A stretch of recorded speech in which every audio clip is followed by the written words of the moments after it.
আপনি প্রতিদিন বাসে চলাচল করেন? হানিফ, শ্যামলী, গ্রিন লাইন, এনা, সুহাগ কিংবা দেশ ট্রাভেলস নামগুলো আমাদের সবারই পরিচিত। কিন্তু কখনো কি ভেবে দেখেছেন এই বিশাল বাস কোম্পানিগুলোর পেছনে আসলে কারা রয়েছে? আজকের ভিডিওতে জানবো বাংলাদেশের কয়েকটি জনপ্রিয় বাস পরিবহনের মালিক বা প্রতিষ্ঠাতার পরিচয়। চলুন শুরু করা যাক। প্রথমে হানিফ এন্টারপ্রাইজ। বাংলাদেশের দূরপাল্লার বাস পরিবহনের সবচেয়ে পরিচিত নামগুলোর একটি হানিফ এন্টারপ্রাইজ। প্রতিষ্ঠানটির সঙ্গে জয়নাল আবেদিনের নাম ঐতিহাসিকভাবে জড়িত।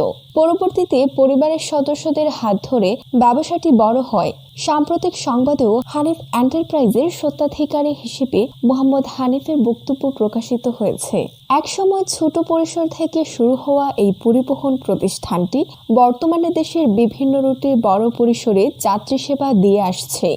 দ্বিতীয়, শ্যামলী পরিবহন।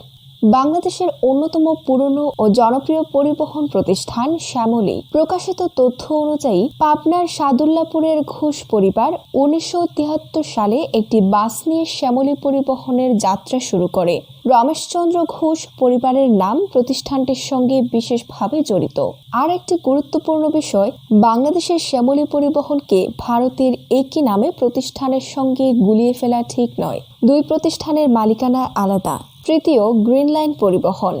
আরামদায়ক এসি বাসের কথা বললেই অনেকের মনে আসে গ্রিন লাইন।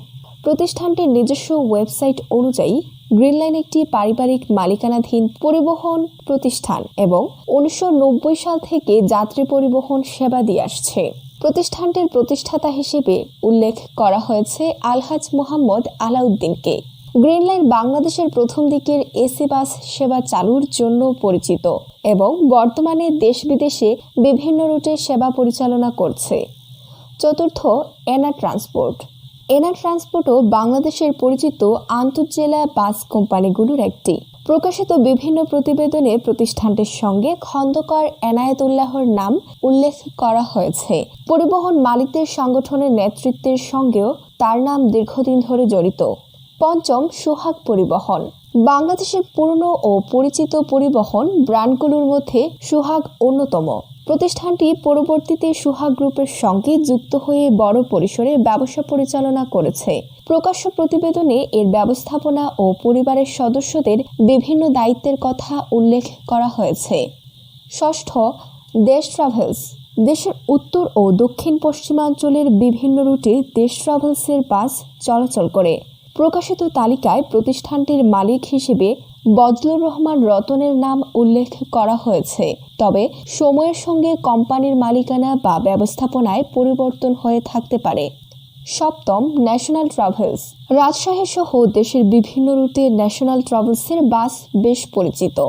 পুরনো প্রকাশিত তথ্য অনুযায়ী প্রতিষ্ঠানটির সঙ্গে ফজলুর রহমান ফজলু এর নাম মালিক হিসেবে উল্লেখ করা হয়েছে। অষ্টম, সৌদিয়া পরিবহন। চট্টগ্রাম সহ দেশের বিভিন্ন রুটে সৌদিয়া পরিবহনের পরিচিতি রয়েছে। পুরনো প্রকাশিত তালিকায় প্রতিষ্ঠানটির সঙ্গে কফিল উদ্দিনের নাম মালিক হিসেবে উল্লেখ করা হয়েছে। তবে এখানে একটি বিষয় মনে রাখা জরুরি, একটি বাস কোম্পানির সব বাস সব সময় একই ব্যক্তির ব্যক্তিগত মালিকানাধীন এমনটা ধরে নেওয়া ঠিক নয়। অনেক ক্ষেত্রে কোম্পানি, অংশীদার, পরিবার বা পৃথক বাস মালিকের মাধ্যমে বহর পরিচালিত হয়। আর এ কারণেই কোন বাসের মালিককে এই প্রশ্নের উত্তর দিতে হলে নির্দিষ্ট সময়ের কোম্পানির রেকর্ড বা কর্তৃপক্ষের তথ্য সবচেয়ে নির্ভরযোগ্য। সবশেষে বাংলাদেশের পরিবহন খাতে হানিফ, শ্যামলী, গ্রিন লাইন, এনা, সুহাগ সহ অসংখ্য প্রতিষ্ঠান হাজার হাজার যাত্রীকে প্রতিদিন দেশের এক প্রান্ত থেকে অন্য প্রান্তে পৌঁছে দিচ্ছে। আপনার প্রিয় বাস কোনটি? হানিফ, শ্যামলী, গ্রিন লাইন, এনা নাকি অন্য কোনো পরিবহন? কমেন্টে আপনার পছন্দের বাসের নাম লিখে জানান।